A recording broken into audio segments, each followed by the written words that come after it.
Thank you very much, Mr. Chairman.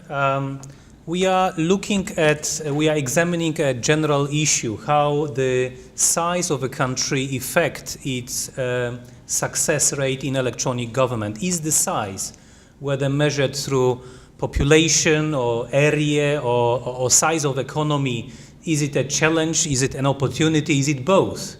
Most likely the last one, and if so, in what aspects? It's a challenge, it's an opportunity.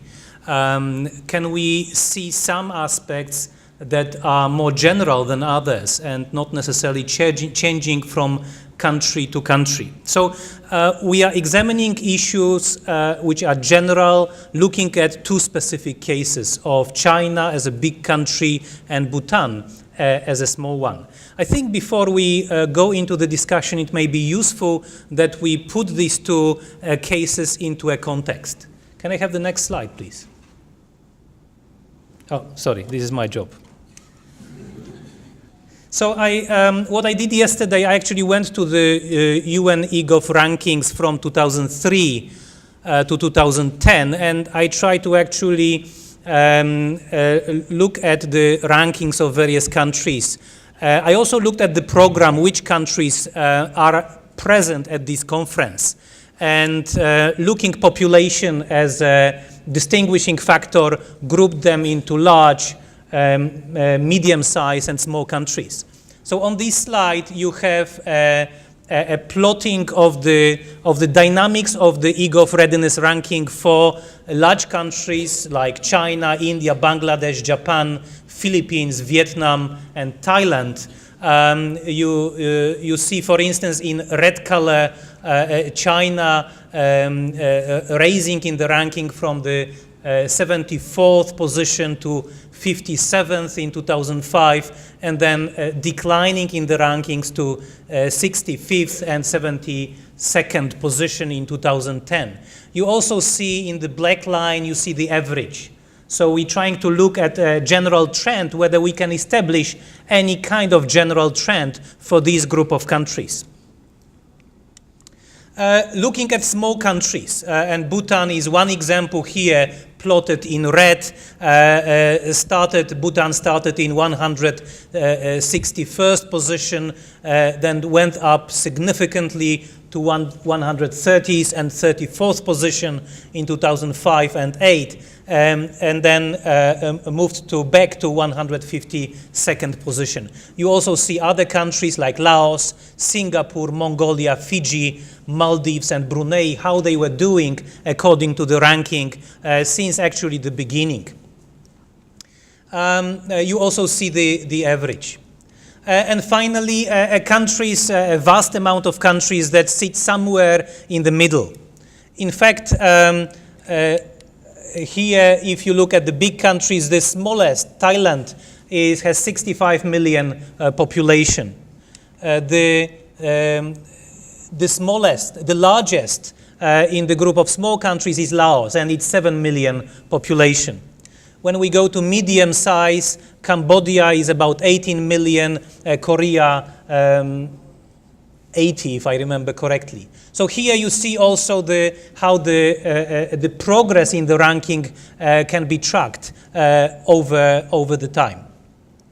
Now, if we look at the averages, then perhaps something regular comes up. So we can see that concerning the big size countries in general, there have been progress, ascendance in the ranking from 2003 to 5, and then a gradual decline in the rankings from 2005 to 2010. The similar trend can be observed for medium-sized countries, although the ascendance and the decline the rate are slower. Interestingly, for small-sized countries, we see in the first two periods the same trend, and we see more recently from 2008 to 2010 that they have been strongly ascending in the rankings. So, is there any trend here? Is there any regularity that we might like to examine more closely? So I cannot answer these questions. These requires more study and not so much quantitative but qualitative study. But some questions can and some possible questions can be raised. So we can observe an ascending trend in the rankings during 2003 and 2005 across all three categories: big, medium size, and small. We see different rates of improvement in this period: fast for small countries and slower for medium-sized and big countries. We also see a descending trend in the rankings across all categories during 2005 and 2008, with some exceptions. What are the reasons? And likewise, we can continue ascending trend for the small countries during 2008 to 2010, and continuing descent of the big and medium-sized countries for the ranking 2008-2010. Although we see a different rate of decline for big and medium-sized countries in this period, fast for big countries and slow for medium-sized. Again, what could be the possible reasons? And perhaps every country will have a story of its own. So more generally, that's the last slide. What are the possible size-related factors affecting eGov development? For instance, how to ensure diffusion of ICT for large populations, including the provision of illiteracy, the development of illiteracy. How to ensure the delivery of services to various groups in large, diverse populations, despite the presence of cultural and language barriers. How to develop e-government for a complex, multi-government, multi-level government structures that are designed to serve large, vast populations. How to divide coordination and implementation responsibilities in small countries, where there is only one or at most two levels of government present. And then how to sustain, and these issues have been already raised in previous presentations, how to sustain e-government in small countries, which lack the economies of scale and business opportunities to invest by the private sector. So such general trends and factors were partly highlighted by the cases of China and Bhutan, but perhaps provide an opportunity also for a more general discussion. Okay, now I'd like to ask for the questions from the audience. The questions can be directed to Professor Li from China, or Mr. Tenzing, or to both of them. Please.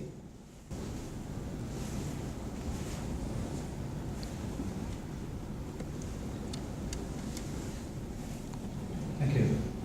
My name is Pai. I'm from Maldives. My first just trying to see from these slides of the large and medium and small observations. I was just wondering, perhaps how they made the measurements had changed from 2005, 2008. Maybe that may be the reason why we are actually ascending. Small countries are ascending. Maybe not necessarily, maybe doing a lot more things. Maybe how it is assessed is the reason why large countries may be affected. Maybe I was wondering how it's one of those. I want to ask from Bhutan, because we share very similar challenges. Because even though they are having mountains, we have sea and we are isolated in the sense that we can't go from one place to another. We have same challenges of making sure the ICT professionals areas and so forth. I was wondering how you are planning to carry out all these factors, and also to make sure that you have the capability to sustain and make sure you can, because you can develop something, but I'm sure it's going to change it. You have to have people on the ground to make these changes and make work good for the infrastructure you have. So I was wondering, what are your strategies and what are you working, what are your exact lessons that we could take away that could be done?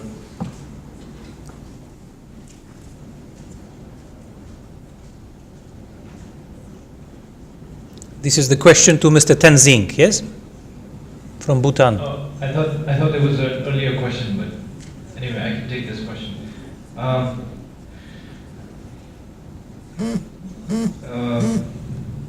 I think if I understood correctly, you were asking about some of our strategies to enhance sustainability of the projects that we're looking at, since we have similar circumstances. One of the things that we're doing is, firstly, it is a big challenge to try to attract talent for development of these projects. So, especially since our scale is a factor, what we are doing is we are consolidating projects to actually make them bigger and more attractive.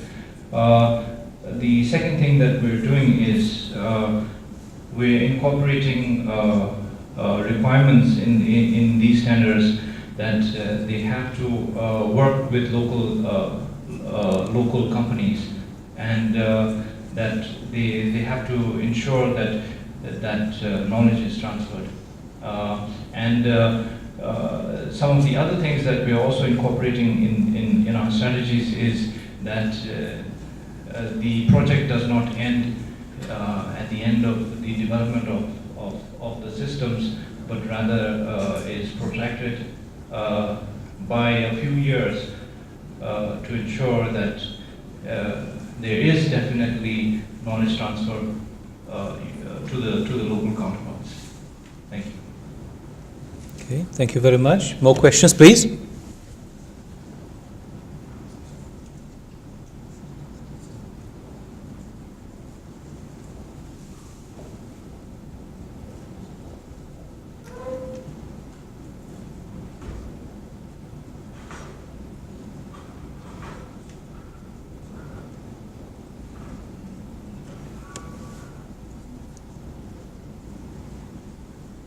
Thank you. I am Muslim of Indonesia. My question goes to Professor Lee from China? Lee Yes. of China. How do you organize the provincial or local governments in developing e-government, and how far local governments supports the Ministry of Industry and Information Technology and Department of Information Promotion? And I would like also to have your comments on how does your ministry allocate the funds in development of e-government in China. And my second question goes to Bhutan. As you previously mentioned that one of the government of Bhutan faces is lack of ICT professionals and leaders in government. How do you anticipate this case? Thank you.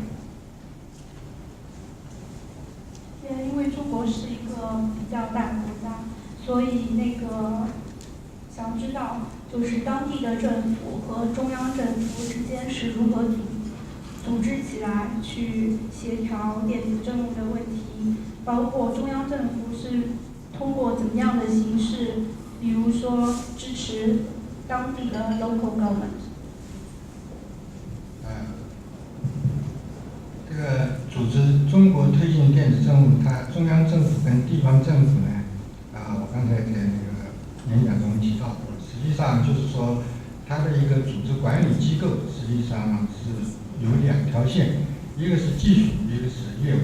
那么技术呢，主要是系统建设。中国政府在推进电子政务的建设过程中，它着重于一个功能性的一个推进。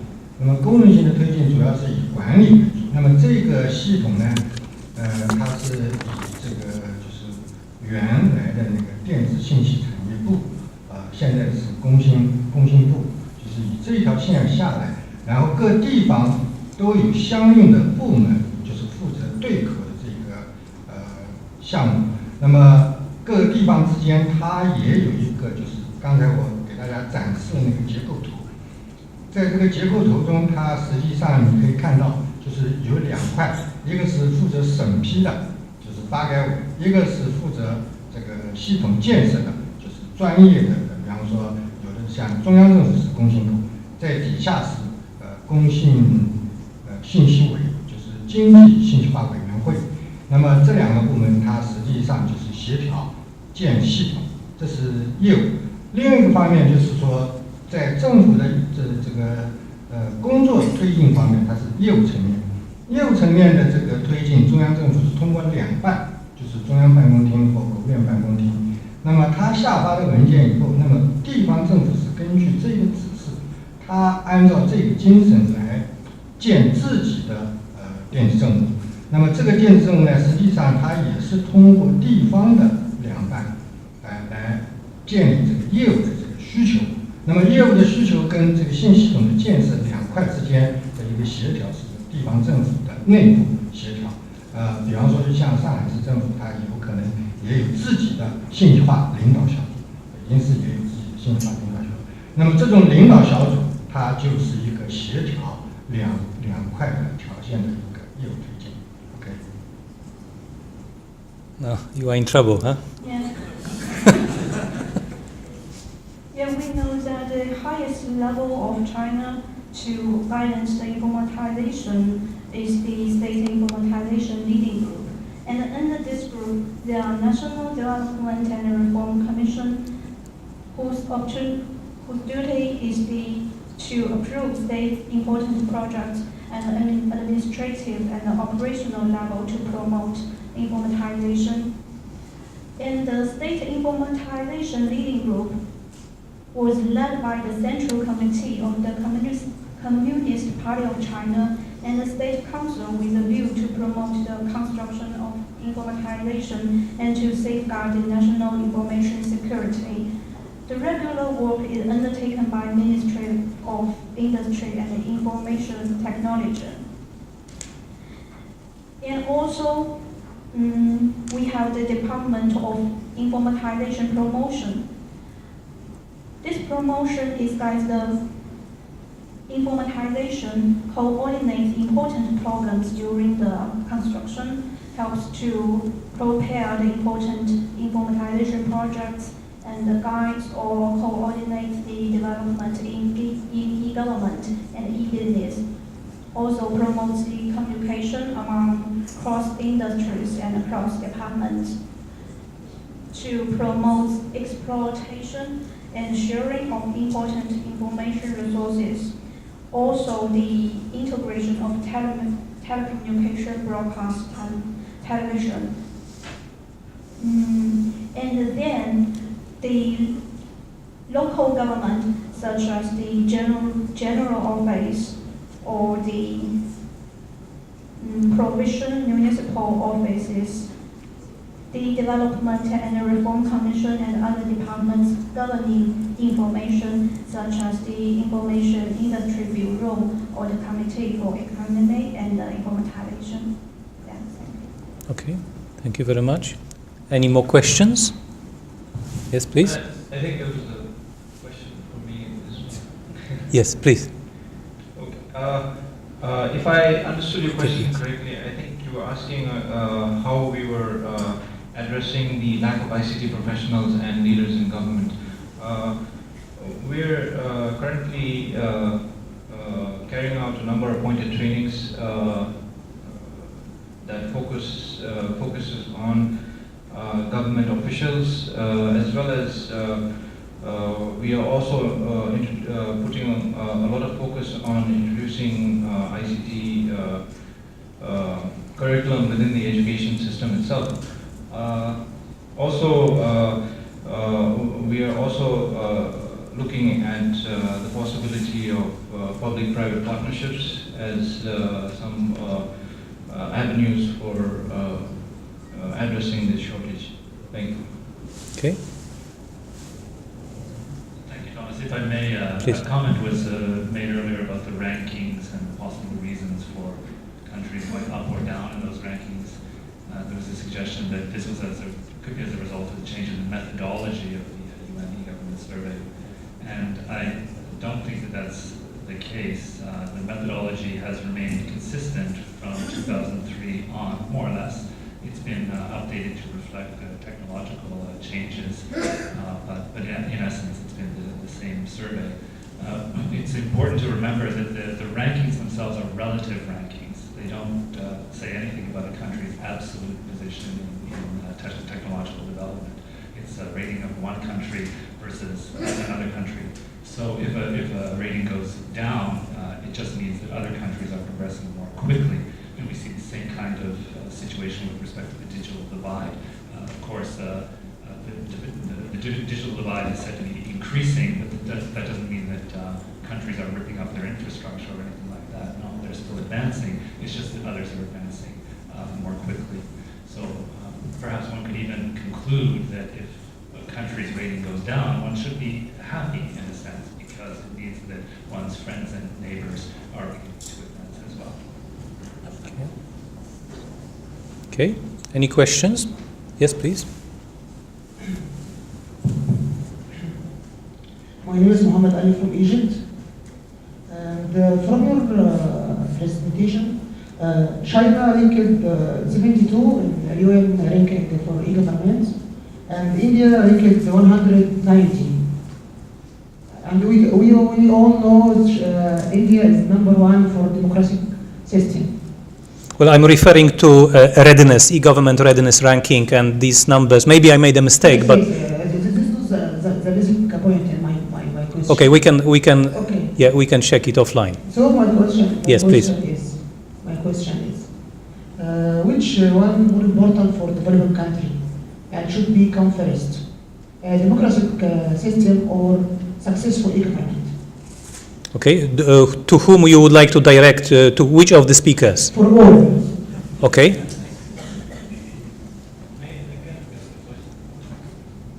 What is more important, democratic governance or electronic government? Yes, that was your question.